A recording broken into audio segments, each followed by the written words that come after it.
उजुर परेको 2 वर्षपछि बल्ल अख्तियारले छानबिन गरेको छ। महालेखाको प्रतिवेदनमा प्रश्न आएको विषयलाई अख्तियारले यति ढिलो गरी छानबिन किन गर्यो? कति सुन हराएको हो, कति सुन बाँकी छ, के स्थिति हो? यो कुनै ट्रकमा ल्याएको सामग्री जोख्ने कुरा होइन।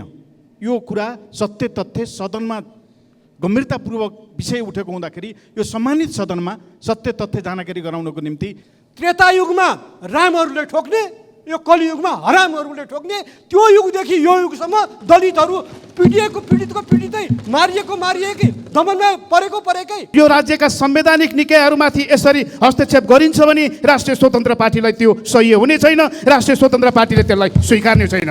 पहिलो त भ्रष्टाचार कहीँ पनि हुनु हुँदैन, त्यसमाथि धार्मिक आस्थाको केन्द्रमा भ्रष्टाचार जोडिँदा संसार सामु हाम्रो शिर निहुरिएको छ। अपराधी सरह मात्र व्यवहार गर्ने हो भने यो समस्या बढिरहन्छ। लागु औषध कारोबारी र प्रयोगकर्तालाई एउटै दृष्टिले हेर्न मिल्दैन। यो तपाईँको त्रुटिलाई सच्याउनुहोस्, यो निर्णयलाई खारेज गर्नुहोस्। यो निर्णयलाई खारेज गर्नुभयो भने यो लोकतान्त्रिक व्यवस्था सफल हुन्छ, यो व्यवस्था बलियो हुन्छ। अन्यथा यदि त्यसो गरिँदैन भने राष्ट्रिय स्वतन्त्र पार्टी यो संविधानभित्र रहेर हामीले गर्न सक्ने सम्पूर्ण विरोध र प्रतिरोध गर्नेछौँ भने भएको के हो त्यहाँ? आज पशुपति क्षेत्र विकास कोष, नेपाल प्रहरी सुरक्षा निकाय, सुनचाँदी व्यवसायी सङ्घ, गुणस्तर तथा नापतौल विभाग, पुरातत्व विभाग, खानी तथा भूगर्भ विभाग र जनप्रतिनिधिहरूले त्यहाँको सुनको चाहिँ खोजी गरेर जोख्दै हुनुहुन्छ, तौल्दै हुनुहुन्छ भन्ने हामी सुनेको। ज्यूले पशुपतिनाथको मन्दिरमा राखिएको जलहरी सम्बन्धमा कुरा उठाउँदा त्यसलाई रेकर्डबाट हटाइयो। मेरो विचारमा यसबाट संसदले त्यस विषयलाई ढाकछोप गर्न खोजेको सन्देश गएको छ। दलित केटाले उच्च जातको केटी ल्याउँदा पनि, दलित केटीले उच्च जातको केटासँग जाँदाखेरि पनि मारमा पर्नेको देखिन्छ भन्दाखेरि दलित देखिन्छ। जिल्ला निर्वाचन कार्यालयहरूलाई खारेज गर्ने सरकारको यो त्रुटि तत्काल सच्याइयोस्, अन्यथा राष्ट्रिय स्वतन्त्र पार्टी संसद र सदनमा यसको विरोध गर्छ, प्रतिरोध गर्छ भन्न चाहन्छु। श्री रघुजी पन्त संक्षिप्तमा आफ्नो कुरा के छ राख्नुहोस्। सभामुख महोदय, सम्बुकको गल्ती केही पनि थिएन, तपस्या मात्रै गरेको थियो। तर तपस्या गरेकै कारणले त्रेतायुगमा रामको हातबाट सम्मुखले मारिनु पर्यो। हामी आज 21औं शताब्दीमा छौँ र बराबरीको यो युगमा विवाह गरेकै, प्रेम विवाह गरेकै कारणले दलितहरू जेलमा जान्छन्, मारिन्छन्। केही समय अगाडिको विभत्स घटना हामीलाई थाहा छँदैछ। भेरीको किनारमा भएको, भेरीमा मान्छेहरू खसेर मरेको ठुलो घटना। अहिले त्यस्तै घटना एउटा सप्तरीको गाउँमा भएको छ, जहाँ कि बबिता ईश्वर, सप्तरीको बबिता ईश्वर भन्ने केटीले 21 वर्ष पुगेदाखेरि मनोज राम भन्ने दलित केटासँग विवाह गरिन् र त्यो विवाह गरिएको केही समयपछि उनले गएर कपिलवस्तुको अदालतमा गएर जन्म दर्ता देखाएर दुवैजनाको उमेर 21 वर्ष छ भनेर कपिलवस्तुको अदालतमा विवाह दर्ता भयो। तर बाबुलाई, केटीको बाबुलाई त्यो कुरा मन परेन र उनले वडा अध्यक्षलाई भनेर केटीको उमेर घटाएर जन्म दर्ताको नयाँ नक्कली प्रमाणपत्र झिकेर र केटीको उमेर घटाएर नाबालिग बनाएर त्यो केटालाई पनि जेलमा राखेको छन्। त्यति मात्र होइन, केटाको नेपाल प्रहरीमा काम गर्ने दाजुलाई समेत त्यही अपहरण र शरीर बन्धकमा पोलेर जेलमा राखेको छन्। त्यो मुद्दा सप्तरीको अदालतले त्यसरी थुनामा पठाउनुभन्दा कपिलवस्तुको अदालतमा के फैसला भएको छ भनेर हेर्नु पर्छ कि पर्दैन? त्यहाँको प्रशासनको मात्र होइन, प्रहरीको मात्र होइन, जिल्ला अदालतले पनि फैसला गर्दाखेरि ध्यान नपुर्याएको देखियो। अब अहिले यो मुद्दा सर्वोच्चमा आइपुगेको छ। मैले भन्न खोजेको कुरा के भन्दाखेरि केही समय अगाडि, 3-4 दिन अगाडि मात्रै सिराहामा एउटा दलित केटाले अर्को दलित केटीलाई प्रेम गरेर भगायो। दलित केटाको आमालाई अपहरण गरेर भगायो, थुनामा राखिसकेको थियो, अपहरण गरिसकेको थियो। तै प्रहरी प्रशासनले छिटै हस्तक्षेप गरेर आमालाई मुक्त गर्यो। 2 वर्ष अगाडि एकजना दलित केटी ज्योति पासवान भन्नेसँग एकजना ब्राह्मण केटाले प्रेम विवाह प्रेम गरे तर केही समयपछि छोड्दै केटीले आत्महत्या गरिन्। दलित केटाले उच्च जातको केटी ल्याउँदा पनि, दलित केटीले उच्च जातको केटासँग जाँदाखेरि पनि मारमा पर्नेको देखिन्छ भन्दाखेरि दलित देखिन्छ। त्यसैले हाम्रो एप्रोच गलत भयो, सभामुख भयो। यो खालि प्रशासनको मात्र होइन, हामी राजनीतिक पार्टीहरूले, काङ्ग्रेसले, एमाले, माओवादी जस्ता ठुला दलहरूले जनताको बिचमा सामाजिक चेतनाको काम गरेनौँ, समाजमा चेतनाको काम गरेनौँ र समाज रूपान्तरणको कुरा सरकार र प्रशासन मात्र मात्र भर पर्यौँ। त्यसले गर्दाखेरि समाजमा यो त बाहिर आएका केसहरू भए, यस्ता धेरै केसहरू छन्। त्यसैले आज प्रश्न उठेको छ, दलितले समान अधिकार कहिले पाउने? त्रेतायुगमा रामहरूले ठोक्ने, यो कलियुगमा हरामहरूले ठोक्ने, त्यो युगदेखि यो युगसम्म दलितहरू पीडितको पीडितै, मारिएकै, दमनमा परेकै। यो अहिलेको हाम्रो न्यायपूर्ण सामाजिक व्यवस्था अपनाएका छौँ, सबैलाई बराबरी अधिकार दिएका छौँ भन्ने हाम्रो संविधानले दिएको छ भनेर गर्व गर्ने हामीलाई यो सुहान। त्यसैले यो केटीले, जसको श्रीमान र जेठाजु जेलमा छन्, सर्वोच्च अदालतले फैसला पनि गर्ला, तर यस्ता विषयहरूमा सरकारको ध्यान जाओस्। यो प्रशासन र प्रहरीको बदमासी हो। र त्यो वडा अध्यक्षले त आज अर्को धम्की दिएर इन्टरभ्यू दिएर अखबारमा के भनेको छ भन्दा त्यो केटी नाबालिगै हो, जबकि उसैले नक्कली सर्टिफिकेट दिएको छ। यस्तोमा अदालतले के गर्छ भन्दाखेरि दोषीलाई न्याय दिए पनि गडबडी गर्नेहरूलाई सजाय तोक्दैन। त्यसैले यसरी नक्कली सिफारिस गरेर वयस्क बालिग केटीलाई नाबालिग बनाउने वडा अध्यक्षलाई पनि सरकारले तुरुन्त कारवाही गरोस्, यसमा सरकारको गम्भीर ध्यान जाओस् भन्ने आग्रह गर्दै म आफ्नो भनाइ टुङ्ग्याउँछु। धन्यवाद।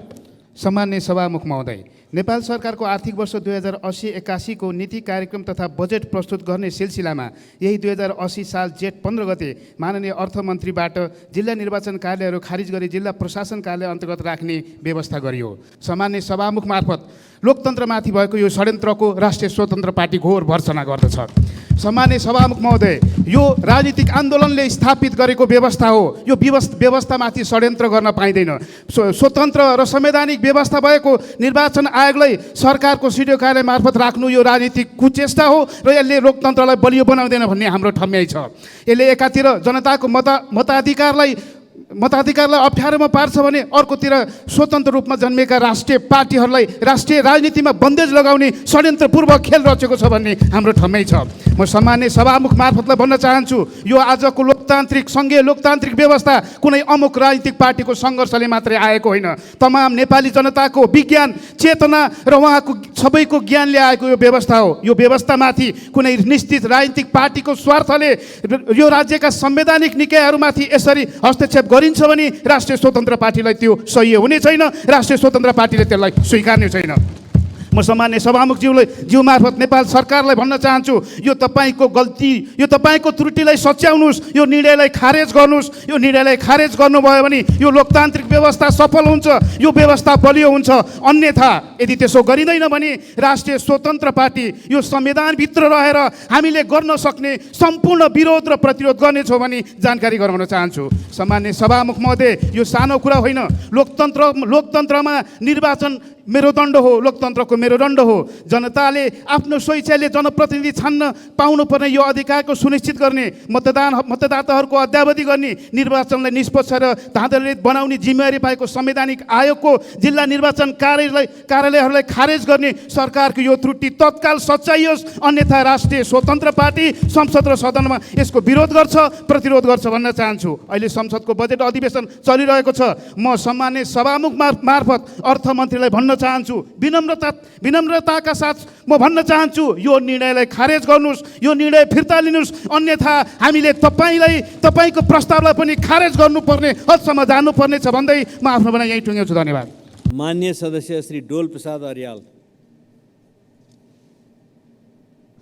सम्माननीय सभामुख महोदय, आज म निःशुल्क रूपमा गुणस्तरीय स्वास्थ्य सेवा प्रदान गरिरहेको तर सरकारको उपेक्षामा परेको एउटा अस्पतालका विषयमा सदनको ध्यान आकृष्ट गर्न चाहन्छु। अछाममा बयलपाटा अस्पताल छ सभामुख महोदय, जसको व्यवस्थापन गैर सरकारी संस्था न्याय हेल्थ नेपालले गरिरहेको छ। 15 वर्षदेखि सञ्चालित सो अस्पतालबाट अछामका साथै डोटी, बाजुरा, मुगु, कालीकोट, दैलेख, हुम्ला लगायत विगत जिल्लाका झन्डै 1 लाख नागरिकले वार्षिक रूपमा निःशुल्क स्वास्थ्य सेवा लिइरहेका छन्। विदेशी दात्री निकायले आर्थिक सहायता कटौती गरेपछि अहिले अस्पताल सञ्चालनका लागि चुनौती थपिएको छ। यसअघि अघिल्लो प्रदेश सरकारले 9 करोडको दायित्व लिने र बाँकी न्याय हेल्थ नेपालले व्यवस्थापन गर्ने सम्झौता भए पनि सो विषय बजेटमा समेटिएको छैन। एउटा नमुना अस्पतालका लागि योभन्दा दुर्भाग्यपूर्ण कुरा के हुन्छ सभामुख महोदय? अस्पताल सञ्चालनका लागि वार्षिक 22 करोड बजेट आवश्यक पर्ने देखिएकोले सङ्घीय सरकार र सुदूरपश्चिम प्रदेश सरकारले त्यसको सुनिश्चितता गर्न म सम्माननीय सभामुख मार्फत सरकारको ध्यानाकर्षण गराउन चाहन्छु। धन्यवाद। मान्य सदस्य डाक्टर तोसीमा कार्की। सभामुख महोदय, आज अन्तर्राष्ट्रिय लागु पदार्थ तथा अवैध तस्करी विरुद्ध दिवस मानिस पहिले कलङ्क र भेदभाव रोकौँ, रोकथामलाई बलियो बनाऊ भन्ने नाराका साथ मनाइरहँदा आत्मसमीक्षा जरुरी छ। सन् 2021मा करिब 1,30,000 लागु औषध प्रयोगकर्ता रहेको तथ्याङ्क छ। 2007को भन्दा यो 2 गुणा बढी हो। WHO ले लागु औषध दुर्व्यसनलाई रोगको रूपमा लिएको छ। Drug abuse is a disease not a crime. तर हाम्रो परिवेशमा मुख्य समस्या भनेकै यसलाई सामाजिक समस्या भन्दा पनि अपराधको रूपमा मान्नु हो। आजसम्म पनि सुधार गृहहरू गृह मन्त्रालय अन्तर्गत छन्। अपराधी सरह मात्र व्यवहार गर्ने हो भने यो समस्या बढिरहन्छ। लागु औषध कारोबारी र प्रयोगकर्तालाई एउटै दृष्टिले हेर्न मिल्दैन। अधिकांश प्रयोगकर्ताहरू टिन एज 16 वर्ष मुनिका। मुख्य समस्या साथीको सङ्गतले र विभिन्न रोगहरू जस्तै विशेषतः यौन रोग, HIV, हेपाटाइटिसबाट ग्रस्त हुने देखिन्छ। मूलभूत यसको कारण मनोसामाजिक पाटोको समाधान जरुरी छ। त्यसैले सुधार गृहहरूलाई स्वास्थ्य मन्त्रालय अन्तर्गत ल्याउन जरुरी छ र बजेटमा पनि सुधार गृहहरूको लागि प्रोत्साहन आवश्यक छ। धन्यवाद। कुन नियम अन्तर्गत के आपत्ति मान्यज्यू? के नियम आपत्ति हो? यो नियमावलीको 15 मा लेखिएको छ, आकस्मिक समयमा तत्काल रूपमा भएका घटनाहरूका बारेमा मात्रै बोल्न पाइने भन्ने कुरा भयो। र मैले आकस्मिक समयमा सुदूरपश्चिमको राजधानी जो अहिलेसम्म पनि बन्द सकेको छैन समस्या छ, गेटाको चाहिँ अस्पताल जो अहिलेसम्म पनि आन्दोलनमा छ। नियम कुन अन्तर्गतको आपत्ति भन्ने भन्दा विषयमा जानुभयो नि मान्यज्यू, मैले विषय दिनु पर्यो नि। मलाई सभामुखज्यूले रोक्नुभयो र अहिलेको यो जो आकस्मिक समयमा हिजो आजका घटनाहरू आएको मैले कहीँ पनि भेटाइनँ। तर मलाई चाहिँ मान्य सदस्यज्यू, यहाँले ध्यान आकर्षण गराउनु भयो, त्यसमा ध्यान आकृष्ट भएको छ। यहाँ बसौँ र अब हाम्रो कार्यसूची अन्तर्गत अगाडि जान्छ। मान्य सदस्य श्री देवेन्द्र पौडेल। सम्माननीय सभामुख महोदय, पशुपतिनाथ मन्दिर परिसरको गर्भगृहमा रहेको जलहरीको बारेमा यो सदनमा निकै चर्चा भयो। आज पनि देशका प्रमुख मिडियाहरूमा यो बारेमा प्रश्न उठेको छ र म सम्माननीय सभामुख महोदय मार्फत के भन्न चाहन्छु भनेदेखि भएको के हो त्यहाँ। आज पशुपति क्षेत्र विकास कोष, नेपाल प्रहरी सुरक्षा निकाय, सुनचाँदी व्यवसायी सङ्घ, गुणस्तर तथा नापतौल विभाग, पुरातत्व विभाग, खानी तथा भूगर्भ विभाग र जनप्रतिनिधिहरूले त्यहाँको सुनको चाहिँ खोजी गरेर जोख्दै हुनुहुन्छ, तौल्दै हुनुहुन्छ भन्ने हामी सुनेका छौँ। सम्माननीय सभामुख महोदय मार्फत कति सुन हराएको हो, कति सुन बाँकी छ, के स्थिति हो? यो कुनै ट्रकमा ल्याएको सामग्री जोख्ने कुरा होइन। यो कुरा सत्य तथ्य सदनमा गम्भीरतापूर्वक विषय उठेको हुँदाखेरि यो सम्मानित सदनमा सत्य तथ्य जानकारी गराउनको निम्ति सम्माननीय सभामुख महोदय मार्फत सम्बन्ध निकायलाई म विशेष अनुरोध गर्न चाहन्छु। धन्यवाद। मान्य सदस्य श्री धवल शमशेर जबरा। सम्मान्य सभामुख महोदय, कतिचोटि यो कुरा सदनमा भन्ने गर्मीको याम छ, नेपालगञ्जमा लोड सेडिङ भएर मान्छे आफत विपदमा परिरहेको छन्, त्यसलाई तुरुन्त सुधार गर्न लाउनु पर्यो। अर्को कुरा, यो नेपालगञ्ज दिल्ली फ्लाइटको लागि भारतीय पक्ष सकारात्मक छन्, तर हाम्रो पक्षले अहिलेसम्म ध्यान दिएको छैन। एउटा रुट खोलेपछि बिस्तारै अरू रुटहरू पनि खोल्दै जान्छ सभामुख महोदय। र तेस्रो कुरा, यो चिकित्सा शिक्षा आयोगले जो MBBS र MBBS भन्दा माथि हेर्न पर्ने हो, उनले PCL नर्सिङलाई तहस नहस बनाएर एडमिसन रोकेको छ र त्यस कारणले छिमेकी राष्ट्रमा बर्डरभरि 157वटा PCL नर्सिङ स्कुलहरू कलेजहरू खुलेको छ। नेपालका स्टुडेन्ट कोही जान पाइरहेछन्, कोही जान पाइरहेछैनन् र यहाँ हुने पैसा पनि सबै भारतमा गइरहेछ। यसको लागि सम्बन्धित निकायहरूको ध्यान आकर्षण गरिदिन पर्यो। धन्यवाद। नमस्कार। मान्य सदस्य श्री निशा डाङ्गी। सम्माननीय सभामुख महोदय, मेची प्रादेशिक अस्पतालको नयाँ भवन लापरवाहीपूर्ण तरिकाले बनाइएको छ भनेर चर्को आवाज उठाइरहँदा पनि बेवास्ता गरियो र केही दिन अगाडि मात्र प्रदेशलाई समेत थाहा नदिइकन अस्पताल प्रशासनलाई नयाँ भवन हस्तान्तरण गरियो। गुपचुप रूपमा हस्तान्तरण गरिएको नयाँ भवन नै जीर्ण अवस्थामा रहेपछि स्थानीयहरूले दबाब दिएपछि अस्पतालले बाध्य भएर हस्तान्तरण गरिसकेको 4 दिनपछि हस्तान्तरण पुनः फिर्ता गर्यो। सभामुख महोदय, यो त एउटा उदाहरण मात्र हो। देशभरि यस्ता सयौँको सङ्ख्यामा सरकारी भवनहरू बनिराखेका छन्। कति त सरकारलाई अत्तो पत्तो समेत हुँदैन कस्तो भवन बनिराखेको छ भनेर। जस्तै गोदावरीको अन्तर्राष्ट्रिय भवनको छाना चुइएको, बुटवलको प्रदर्शनी केन्द्र कसले सञ्चालन गर्ने टुङ्गो नलागेको जस्ता यस्ता कुराहरू देशभरि रहेका छन्। सभामुख महोदय, सरकारी भवन बनिसकेपछि सम्बन्धित निकायलाई हस्तान्तरण गर्नु अगाडि भवन कस्तो बनेको छ भनेर स्थानीय सहितको संलग्नतामा अनुगमन गरेर मात्र हस्तान्तरण गरिनुपर्छ र यसरी लापरवाही तरिकाले सरकारी भवन बनाउने कम्पनीहरूलाई कालो सूचीमा राख्ने मात्र होइन, खारेज गर्नका लागि सम्बन्धित निकायको ध्यानाकर्षण गराउने। माननीय सदस्य श्री प्रदीप पौड्याल।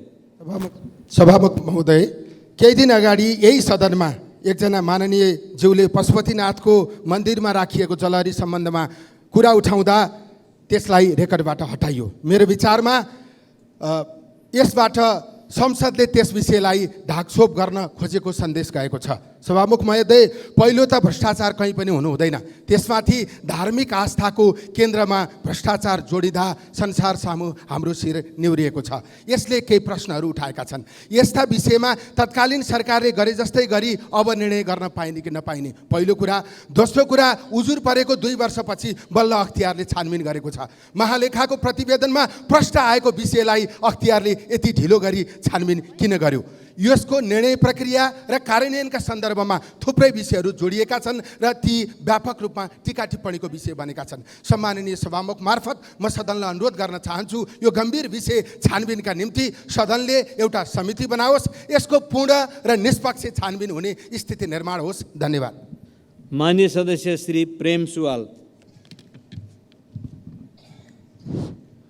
सभामुख महोदय मार्फत सरकारको ध्यानाकर्षण गराउन चाहन्छु। यतिखेर सच्चा देशभक्त नेपालीहरू, राजनीतिक पार्टीका नेता कार्यकर्ता, कर्मचारी, उद्योगी, व्यापारी सबै थप सचेत र संवेदनशील हुनु जरुरी छ। विदेशी गुप्तचर संस्थाका एक अधिकारीले सन् 1995 लेखेको पुस्तकमा गुप्तचर संस्थाको सहयोगमा नेपालको प्रधानमन्त्री भएको एउटा पार्टीले देशभरि नै आफ्नो प्रभाव बलियो पारिसकेको उल्लेख गरेका थिए। तत्कालीन राजासँगको भेटघाटमा पनि खाममा राखेर सहयोग गरिएको सो पुस्तकमा उल्लेख छ। नेपालमा एक वरिष्ठ पत्रकारले पनि आफ्नो पुस्तकमा प्रधानमन्त्री भएको उही पार्टीले विदेशी राष्ट्रपतिसँग करोडौँ रुपियाँ मागेर महाधिवेशन गरेको उल्लेख गरे। नेपालको गोप्य विषय विदेशी गुप्तचर संस्थालाई दिने जोसुकै होस्, एक दिन पोल कुल्नेतर्फ हामी सबै सचेत हुनुपर्छ। एउटा देशलाई ध्वस्त पार्न बम बारुद हान्नु नपर्ने भनेको यही हो कि? धन्यवाद।